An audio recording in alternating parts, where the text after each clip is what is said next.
Bonjour seconde, ça va? مشتاقكم. Yalla, ce qu'on doit faire aujourd'hui, c'est la suite du chapitre. On doit apprendre comment calculer le produit scalaire de deux vecteurs, mais d'une façon analytique. Lorsque je parle d'une façon analytique, on doit faire un calcul dans le cas où on travaille dans un repère. N'oubliez pas, on calcule le produit scalaire de deux vecteurs dans un plan.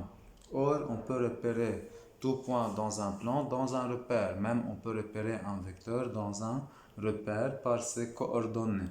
Oui?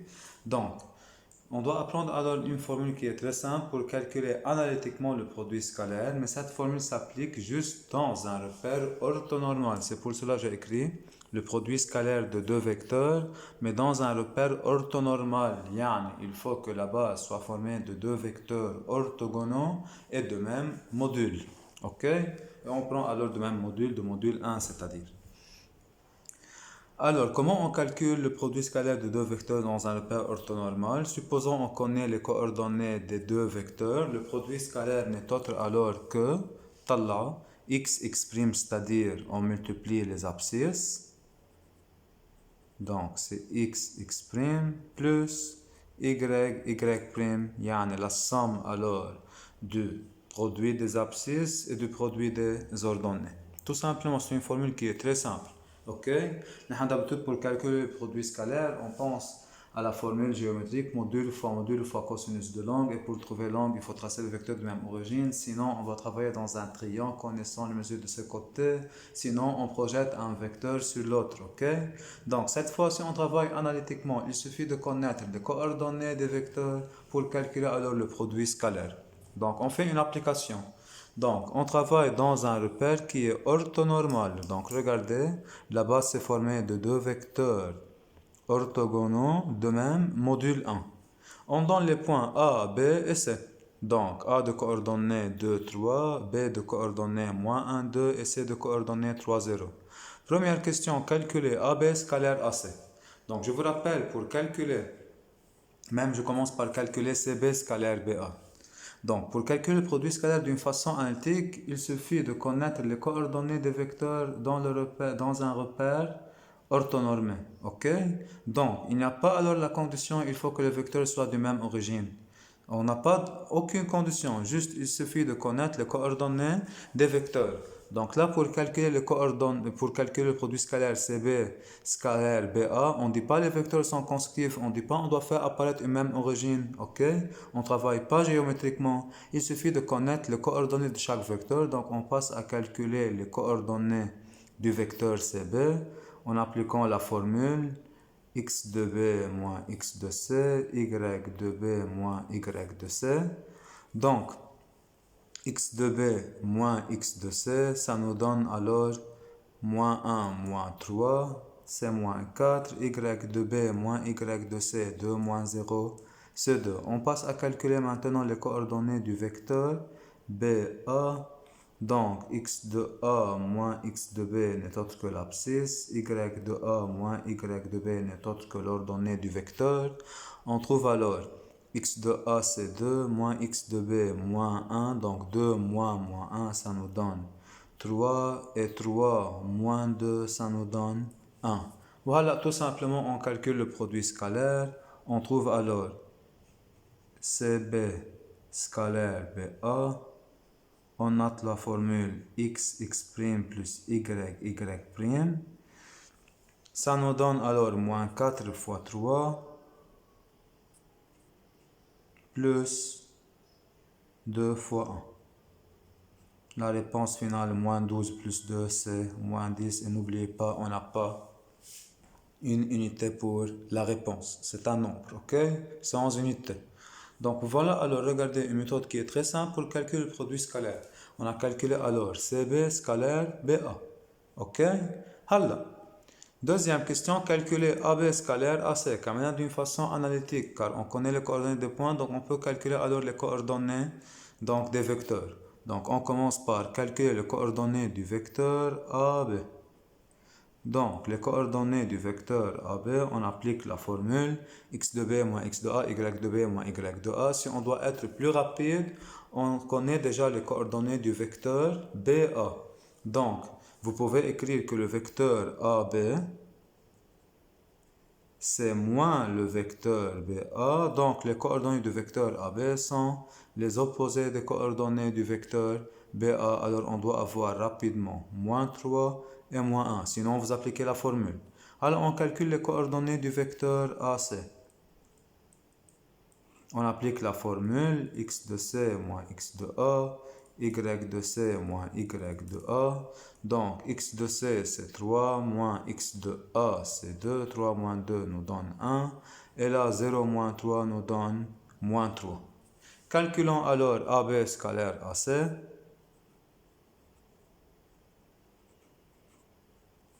On trouve alors moins 3 fois 1, donc on note la formule avant, x plus y prime. Donc moins 3 fois 1 plus moins 1 fois moins 3. Donc ça nous donne moins 3 plus 3. La réponse alors c'est 0. On déduit alors la nature du triangle ABC. C'est quoi l'avantage de calculer un produit scalaire? On peut déterminer l'angle formé par les vecteurs. Donc, comme le produit scalaire c'est nul, alors qu'est-ce qu'on a vu? C'est-à-dire cosinus alpha c'est égal à 0, c'est-à-dire alpha est un angle qui mesure 90 degrés. Comment sont les vecteurs AB et AC? Ils sont orthogonaux, c'est-à-dire le triangle ABC. Regardez, le triangle ABC, il est alors rectangle en A. Donc,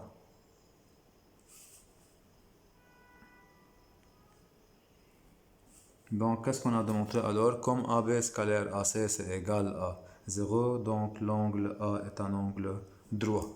Donc, AB scalaire AC c'est égal à 0, implique AB et AC sont orthogonaux. Conclusion, ABC c'est alors rectangle en A.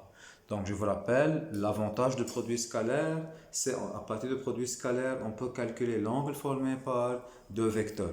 Donc, c'est pour cela qu'on a une deuxième application. Donc, c'était la première application. Pour calculer analytiquement un produit scalaire, il suffit de connaître les coordonnées des vecteurs. L'avantage, on peut calculer l'angle formé par ces vecteurs. C'est pour cela, dans la deuxième application, on a aussi un repère orthonormé. Donc, on a un repère orthonormé, on a des points A, B, C dans ce repère connaissant ses coordonnées. La consigne, c'est calculer l'angle ABC. Donc, comment on doit calculer l'angle ABC? Avant tout, on doit préciser l'angle ABC.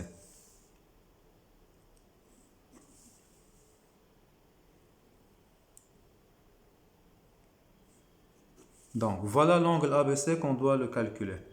OK? Donc, on doit calculer alors l'angle ABC.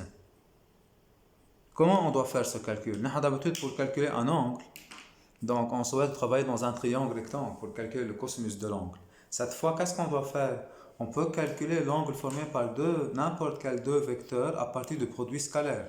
Donc, avant de faire le calcul de l'angle, on précise quel est cet angle. Donc, on dit l'angle ABC est l'angle géométrique formé par les vecteurs. Donc, quels sont les vecteurs qui forment l'angle ABC? Ne sont pas les vecteurs AB et BC. Donc, faites attention, comment on cherche l'angle formé par deux vecteurs? Il faut tracer le vecteur de même origine. Quelle est cette même origine? B. Donc, c'est l'angle formé par les vecteurs BA et BC. OK? Donc, s'il vous plaît, précisez bien que le sommet de l'angle CB, alors l'angle ABC est l'angle géométrique formé par les vecteurs BA et BC. On doit profiter du produit scalaire de ces deux vecteurs pour calculer l'angle ABC en calculant le cosinus de l'angle ABC. Donc, rappel. De combien de façons on peut calculer BA scalaire BC? Donc, on a la formule géométrique, module fois cosinus de l'angle formé, c'est-à-dire l'angle ABC. Et on a la formule analytique qui n'est autre que x plus y. Qu'est-ce qui nous manque? L'angle. Donc, qu'est-ce qu'on doit calculer alors? Cosinus de l'angle ABC. Donc, cosinus de l'angle ABC n'est autre, donc on doit isoler alors cosinus de l'angle ABC au second monde. Ça doit être alors BA scalaire BC sur module du vecteur BA fois le module du vecteur BC. Mais comment on doit calculer BA scalaire BC? On fait un calcul analytique donc pour déterminer ce produit scalaire. Donc on calcule analytiquement BA scalaire BC. Donc je répète, pour déterminer l'angle géométrique, on commence par préciser les vecteurs qui forment l'angle. Je vous rappelle, l'angle ABC est de sommet B, donc les vecteurs qui forment cet angle sont BA et BC et non pas AB et BC. Mais je vous prenais les vecteurs consécutifs. Quel est l'angle formé par AB et BC? Talla AB, voilà, vous tracez le vecteur BC du point A. Talla, c'est l'angle formé par AB et BC. L'objectif, c'est de trouver l'angle ABC qui est formé par les vecteurs BA et BC. Les vecteurs doivent être du même origine. Donc, cosinus de l'angle ABC n'est autre que le produit scalaire de ces deux vecteurs sur le produit des modules de ces deux vecteurs. Or, comment je calcule le produit scalaire? Donc, d'une façon analytique. Qu'est-ce qui nous manque maintenant? De calculer les coordonnées du vecteur BA. Puis on calcule les coordonnées du vecteur BC. Donc, rapidement, les coordonnées du vecteur BA. Donc, x de A moins x de B, c'est l'abscisse. Y de A moins y de B, c'est l'ordonnée. Donc, avec x de A, c'est 1, moins x de B, c'est moins 2, ça nous donne 3. Y de A, c'est 1, moins y de B, c'est 0, donc nous donne 1. Alors, on calcule les coordonnées du vecteur BC. Donc, c'est x de C moins x de B, y de C moins y de B. Donc, x de C c'est 0, moins x de B c'est moins 2, donc ça nous donne 2. Y de C moins y de B c'est 3. Donc, alors on passe à calculer alors BA scalaire BC. C'est analytiquement en appliquant la formule x plus y prime. On trouve alors 3 fois 2 c'est 6. Plus 3 fois 1, c'est 3. Donc, on trouve alors 9.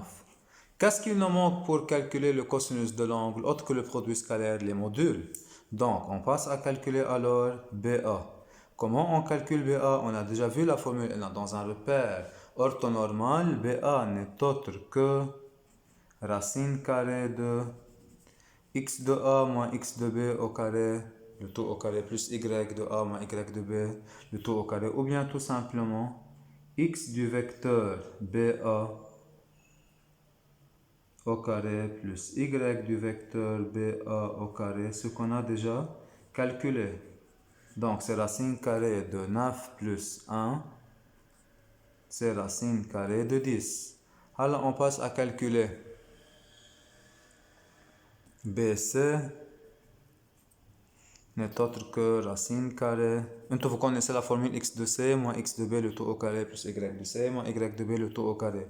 Or, x de C moins x de B n'est autre que l'abscisse du vecteur BC. Et là, c'est y de C moins y de B le tout au carré, c'est-à-dire y du vecteur BC au carré. Ça nous donne, on a déjà calculé les coordonnées, donc 2 au carré, c'est 4, plus 3 au carré, c'est 9. Donc, on trouve racine carrée de 13. Donc, cosinus de l'angle ABC n'est autre que le produit scalaire sur le produit des modules. Le produit scalaire, c'est 9. Et là, c'est racine carrée de 10 fois racine carrée de 13. Alors, c'est 9 sur racine carrée de 130. C'est logique d'avoir ce nombre. Awachi, il est un nombre positif. De 2, il est un nombre compris entre 0 et 1. Ok, n'oubliez pas, le cosinus de l'angle, il doit être un nombre compris entre moins 1 et 1. Donc, c'est-à-dire, lorsque je tape sur la calculatrice Shift cosinus 9 sur racine carrée de 30, la calculatrice doit afficher une valeur entre 0 et 90. Regardez alors la figure. L'angle ABC semble être un angle aigu. Sa mesure, c'est entre 0 et 90. Une valeur approchée de cet angle, c'est shift cosinus. Donc, là, qu'est-ce qu'on dit alors? On tape sur la calculatrice, shift cosinus 9 sur racine carrée de 130 et elle affiche une valeur approchée qui doit être un nombre entre 0 et 90. Donc, c'est suffisant pour aujourd'hui. C'était une petite vidéo pour introduire donc le produit scalaire de deux vecteurs dans un repère orthonormal, donc d'une façon analytique. Et à chaque fois, je trouve des difficultés pour calculer un produit scalaire de deux vecteurs. Je peux inventer un repère orthonormal pour faire un calcul analytique. OK? Donc, merci. Seconde.